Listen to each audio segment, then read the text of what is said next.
how was the movie Planet of the Apes filmed? On the planet Earth. Most likely somewhere in the Banana Republic. This remake of the famous 60s film was in production for over 10 years and was planned to be filmed by the best Hollywood directors.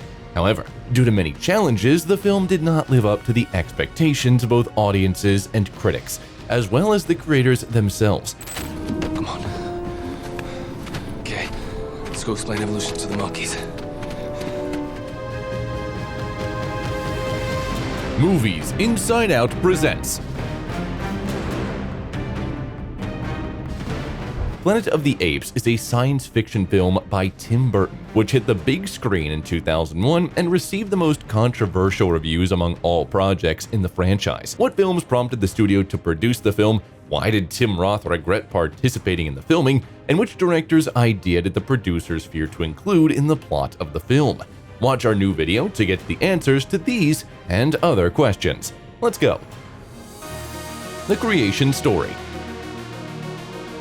The story of Planet of the Apes began in 1963 when French writer Pierre Boulle published the eponymous satirical science fiction novel. Even before its release, 20th Century Fox acquired the rights for adaptation, and in 1968, Franklin J. Schaffner's Planet of the Apes was released, becoming a huge success and marking the beginning of the franchise, which included 4 more films from 1970 to 1975. As well as a game and animated series. The latter was poorly received by the public, and the franchise was frozen.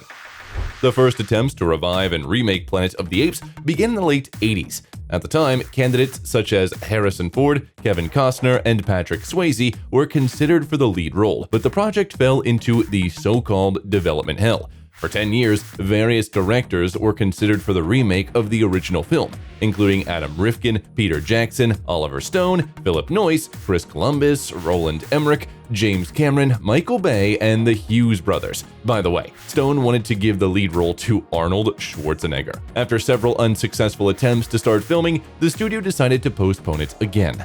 However, after the success of such science fiction films as The Matrix and Star Wars Episode I: The Phantom Menace, the studio resumed the work on the project.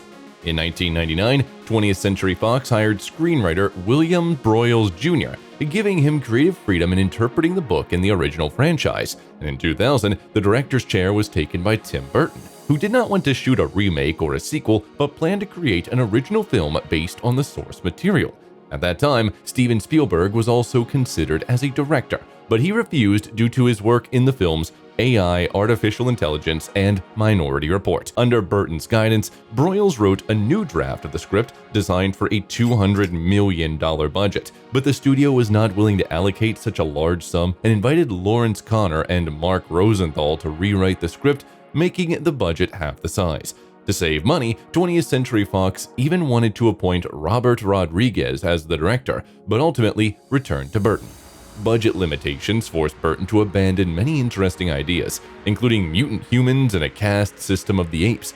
In addition, the studio did not allow Burton to introduce a romance between the main character and the female chimpanzee Ari, fearing accusations of immorality. And the director had to replace the ape with a regular woman, even though such a plotline was less effective. By the way, the reputation of the original film was so prominent that the leaders of the studio considered naming the new film The Visitor to avoid great expectations from the public. But in the end, they decided to return to the original title. The work on Planet of the Apes was also complicated by the fact that the studio obliged the creators to release the film no later than July 2001, which meant rushing at all stages of the production. Casting.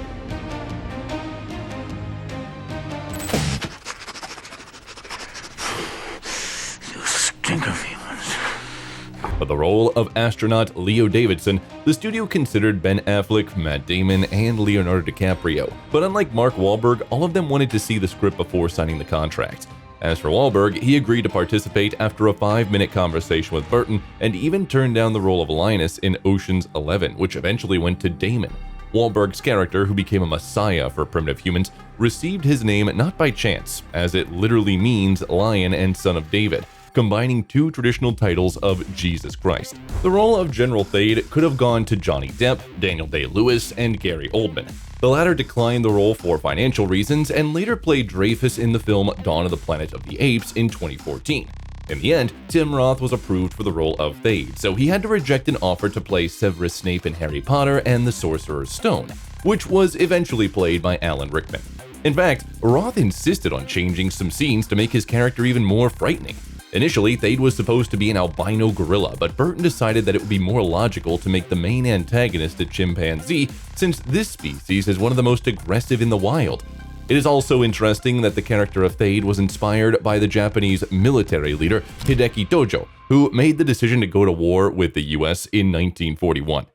During the casting for the role of Ari, Burton told Helena Bonham Carter that she was the first person who came to his mind portraying the chimpanzee. The actress did not take offense at such a statement. Moreover, it was during the filming that she and Burton began dating. They spent 13 years in a relationship and had 2 children.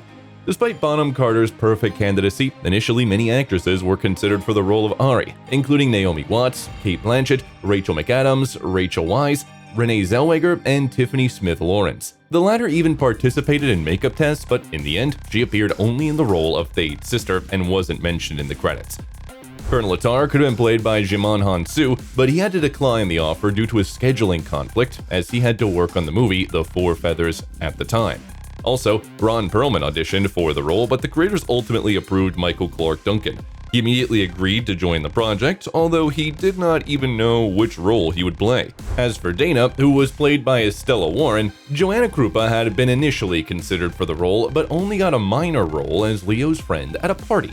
Chris Christopherson immediately agreed to play Karubi because he greatly respected Burton as a director and often rewatched all of his films with his children. Limbo could have been played by Danny Trejo and Hector Elizondo, but the creator's choice fell on Paul Giamatti. In addition, it was initially planned that Limbo would become a positive character, but later Burton and Giamatti felt that it would look unconvincing. 2 minor roles also went to Charlton Heston and Linda Harrison, who had starred in the films Planet of the Apes in 1968 and Beneath the Planet of the Apes in 1970. The filming process. The filming of Planet of the Apes began on November 6, 2000 at Lake Powell, where the key scenes of the original film were shot as well. Due to a local drought, the crew had to bring additional water to the set. The majority of scenes were shot at the Sony Picture Studios in Culver City. Other locations included lava fields in Hawaii and the unique geological feature Trona Pinnacles, located near Death Valley in California. Costume designer Colleen Atwood created and supervised the production of over 1,000 costumes for the film, and her team began working 4 months before filming started. Atwood developed the clothes considering the apes' lifestyle and movements, trying to reflect unique personalities for each character. The Ape City was constructed in the studio under the guidance of production designer Rick Heinrichs, who faced significant challenges when creating the massive and intricately detailed fantasy enclave and jungle on the set. He did not want the city to look like a closed environment, and despite the visual effects that later helped to give it the necessary scale, the creators relied on lighting and composition to make the set look like an extensive outdoor space. Also, Industrial Light and Magic produced the special effects. In addition to expanding the main locations, the studio used matte painting techniques to create new images based on combinations of various photos and videos, increased the number of background actors, and worked on spaceships, miniatures, and pyrotechnics. Fox wanted to create the apes using computer graphics too, but Tim Burton insisted on physical special effects, which were developed by Oscar-winning Rick Baker. The director wanted the apes to look as realistic as possible, but also insisted that the makeup did not conceal the actors' expressions. To create such complex makeup, Baker and his team made molds of the actors' heads, hands, and teeth, which were used to create the apes' faces, spandex gloves with hair, and prosthetic teeth. Applying makeup took from 2 to 4.5 hours, and removing it took about an hour. By the way, Roth got his makeup quicker than anybody else, as he could sit calmly and patiently in the chair, while Bonham Carter took the longest due to her bustling personality and frequent smoke breaks. Please, show the photo where she is in ape makeup with a cigarette. It's totally worth it. By the way, Baker, after seeing photos of the actors for whom they needed to create makeup, said that the most difficult one would be Tim Roth due to the structure of his face. According to Baker, the most convenient was Paul Giamatti's expressive face. Applying makeup was just the beginning of a challenging workday for the actors playing the apes. who would arrive on set around 3 o'clock in the morning. Giamatti said that throughout the day, they had to drink a lot of water because it was very hot with all that makeup and costumes. Even during lunch breaks, the actors couldn't relax because they could only eat with special sticks and had to constantly check themselves in the mirror to avoid messing up their muzzles. Burton wanted the ape characters not only to look but also to move like real animals. They had to jump from tree to tree, climb walls, jump out of windows, and lose control realistically. To learn how to perform such tricks, the actors portraying the apes attended the so-called ape school under the guidance of choreographer, stuntman, and former Cirque du Soleil performer Terry Notary. According to him, before starting his work with the actors, he spent a long time observing the apes and playing with them, eventually realizing that they are very similar to humans. Tim Roth also eagerly studied primate behavior, and Notary, who worked as a stunt double, closely watched his movements to ensure that not one of them became too human. Stunt coordinator Charles Crowell auditioned hundreds of stunt performers, many of whom were former gymnasts for the roles of soldiers in the Ape Army. Additionally, he recruited several former Marines to work with regular extras who also joined the Ape Army. Estella Warren, a Canadian synchronized swimming champion and a bronze medalist at the World Championships, performed most of the stunts herself. How long can a human hold his breath underwater? And greatly impressed the filmmakers when she volunteered to ride a horse across a freezing lagoon for the escape scene.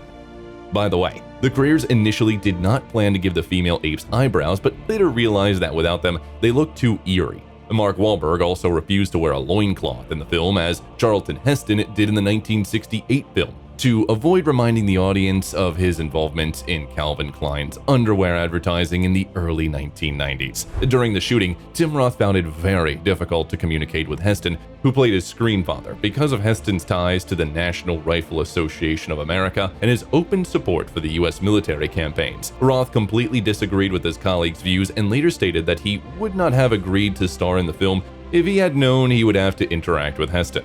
The filming negatively affected Tim Roth's health, as he developed a spinal disc herniation from daily work in his massive costume. Michael Clark Duncan also suffered an injury and had to be taken to the hospital with a sprained ankle with his gorilla makeup on.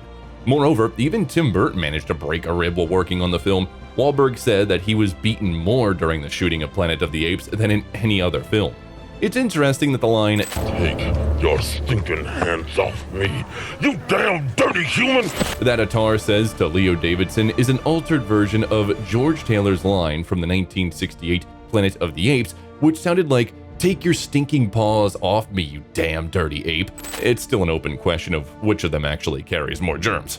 The film's ending was not included in the script to keep it secret from the public. However, according to Mark Wahlberg, the creators just didn't think it out in time, and in general, the film turned out to be different than it could have been because of the tight deadlines and pressure from Fox.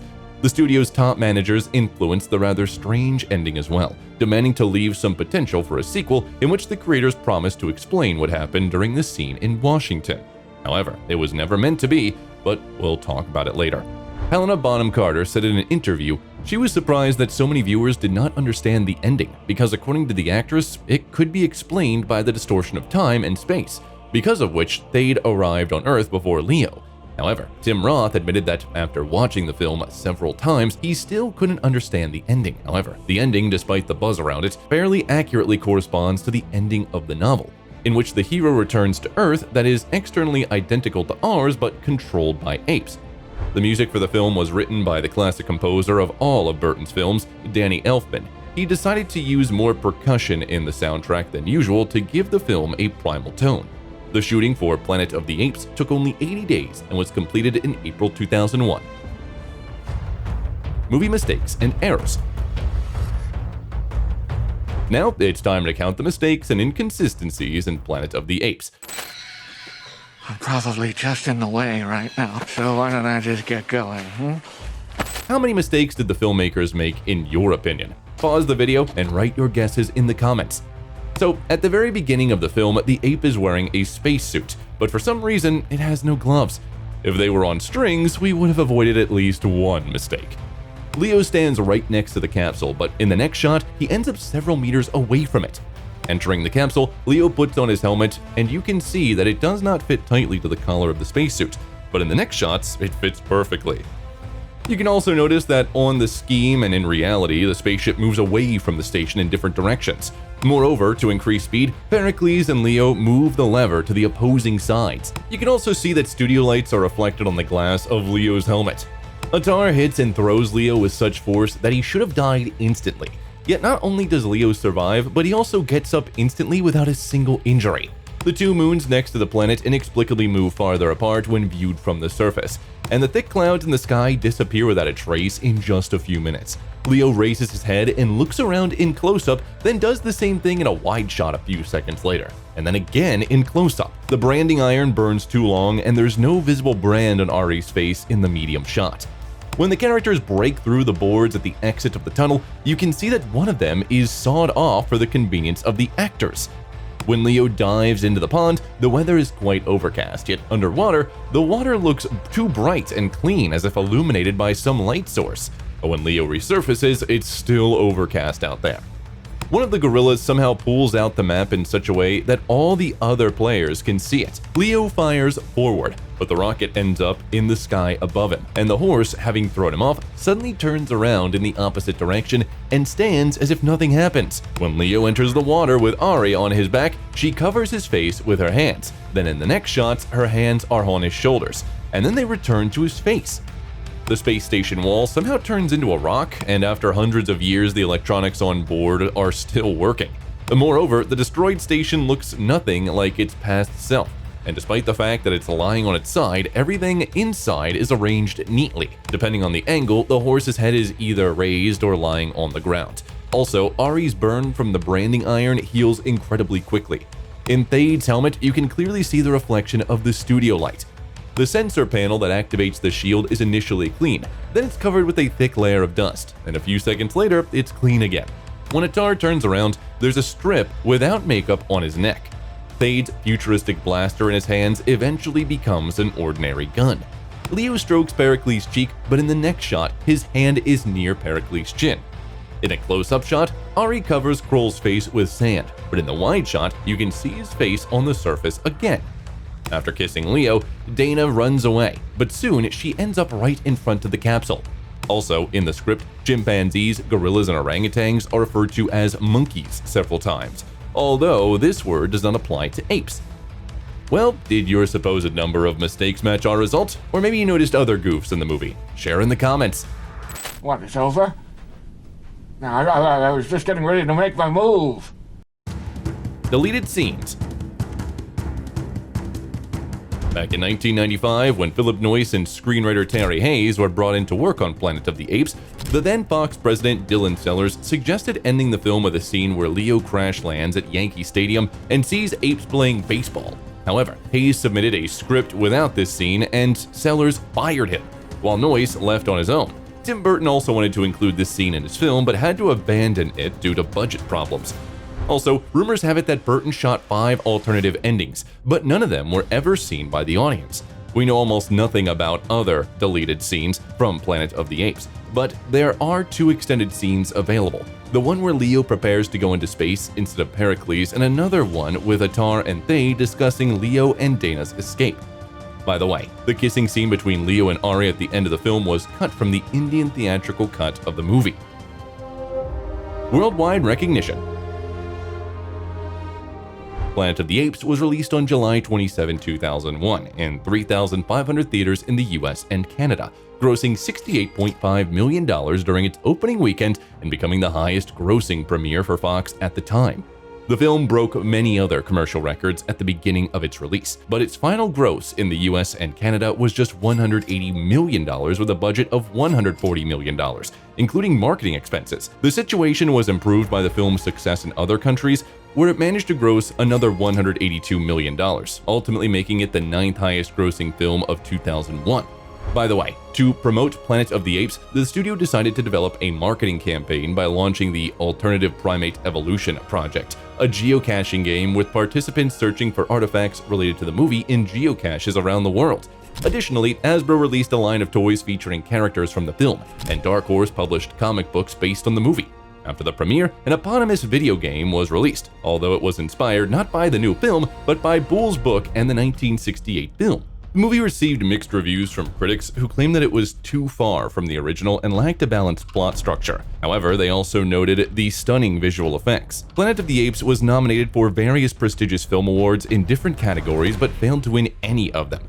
For example, the British Academy of Film and Television Arts nominated the film for Best Costume Design and Best Makeup and Hairstyling, while the Saturn Awards gave nominations to Tim Roth and Helena Bonham Carter, as well as nominations for Best Science Fiction Film, Costumes, Makeup, and a Special DVD Edition. Also, the MTV Movie Awards nominated it for Tim Roth and Charlton Heston's performance. However, the film won the Golden Raspberry Award for Worst Remake or Sequel. Also, Charlton Heston and Estella Warren won Worst Actor and Worst Supporting Actress. Despite the decent box office results and the open ending, a sequel was never made because Burton refused to work on it, stating that he would sooner jump out of a window than take on a sequel. Moreover, the box office results were still not impressive enough for the studio to actively seek a new team to create a sequel. Mark Wahlberg, who received $8 million, had no regrets about his participation in the film and even said he would have starred in the sequel if Burton decided to return to it. However, he admitted that the film set the franchise back and failed to make the desired impression on the audience. Burton himself stated that if he had the opportunity to start from scratch, he would have made a completely different movie. As a result, the development of the franchise was once again halted, and Fox decided to remake Planet of the Apes only 10 years later, releasing the movie Rise of the Planet of the Apes in 2011. Next, they released Dawn of the Planet of the Apes in 2014, followed by War of the Planet of the Apes in 2017. On May 8, 2024, the film Kingdom of the Planet of the Apes premiered. Looks like Fox got used to making remakes of remakes. Hollywood is just so Hollywood. Which version of Planet of the Apes do you like the most?